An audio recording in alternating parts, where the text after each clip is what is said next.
UFC Champion Joshua Van ကိုချစ်ကြတဲ့မလေးရှားနဲ့ထိုင်းမှာရှိတဲ့မြန်မာပရိသတ်တွေအားလုံးအတွက်သတင်းကောင်းတစ်ခုရှိပါတယ်။အခုဆိုရင်တကမ္ဘာလုံးကအတိအမှတ်ပြုနေရတဲ့ကျွန်တော်တို့ရဲ့မြန်မာကုံဆောင် UFC Champion Joshua Van ဟာမကြာခင်မှာအိမ်နီးချင်းနိုင်ငံတွေစီကိုလာရောက်တော့မှာဖြစ်ပါတယ်။လာမယ့်အပတ်ထဲမှာ Joshua Van တယောက်မလေးရှားနဲ့ထိုင်းနိုင်ငံစီကိုလာရောက်ဖို့ရှိနေပါတယ်။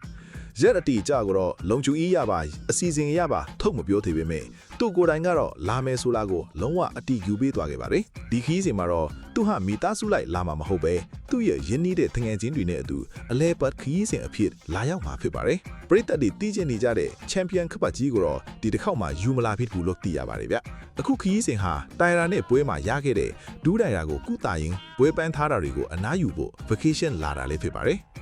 ဒါကြောင့်ကပတ်ယူမလာတာဟာအလုတ်ကိစ္စတွေခဏဘေးဖယ်ထားပြီးတငယ်ချင်းတွေနဲ့အတူလွတ်လွတ်လပ်လပ်အနားယူခြင်းတဲ့သဘောလေးဖြစ်နိုင်ပါတယ်။ချန်ပီယံကပတ်ကြီးပါမလာပေမဲ့လို့ UFC ချန်ပီယံတယောက်ဖို့အပြင်မှာနှစ်ဖူးတွေ့ဒူးတွေ့မြင်တွေ့ခွင့်ရမယ့်အပြင်အမှတ်တရဓာတ်ပုံရိုက်ခွင့်ရမယ့်အခွင့်အရေးမျိုးကတော့လက်လွတ်မခံတဲ့အခွင့်အရေးပါပဲ။အထူးသဖြင့်မလေးရှားနိုင်ငံဟာ Joshua Van အတွက်ငယ်ဘဝအမှတ်တရတွေအများကြီးရှိခဲ့တဲ့နေရာဖြစ်တာကြောင့်ဒီခီးစဉ်ဟာသူရောပရိသတ်တွေအတွက်ပါအဓိပ္ပာယ်ရှိတဲ့ခီးစဉ်ဖြစ်လာမှာပါ။သူ့ရဲ့ interview တချို့မှာပြောဘူးလာကတော့အေရှာကိုပြန်လာရင်အဓိကစားကျင်တာကမြန်မာအစားအစာနဲ့အာရှလမ်းဘဲစာတွေပါအမေရိကန်မှာနေထိုင်ရပေမဲ့မြန်မာအစားအစာကိုအရန်ကြိုက်တဲ့သူဖြစ်လို့မလေးရှားနဲ့ထိုင်းကမြန်မာဆိုင်တွေမှာသူ့ကိုတွေ့ရဖို့အခွင့်အလမ်းအများကြီးရှိနေပါတယ် Joshua Van ဟာပရိသတ်တွေအဖို့အရန်ဖော်ရွေတဲ့သူ fan friendly ဖြစ်ပါတယ်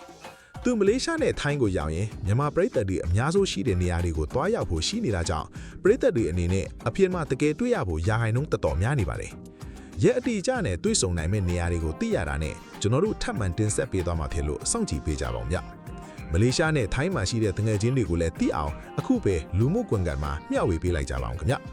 အခုလိုစိတ်ဝင်စားစရာအားကစားသတင်းအကြောင်းအရာတွေကိုတင်ဆက်ပေးသွားမှာမို့လို့ကျွန်တော်တို့ရဲ့ page ကို like and follow လုပ်ထားဖို့မမေ့နဲ့အောင်နော်အားလုံးကိုကျေးဇူးတင်ပါတယ်ခင်ဗျ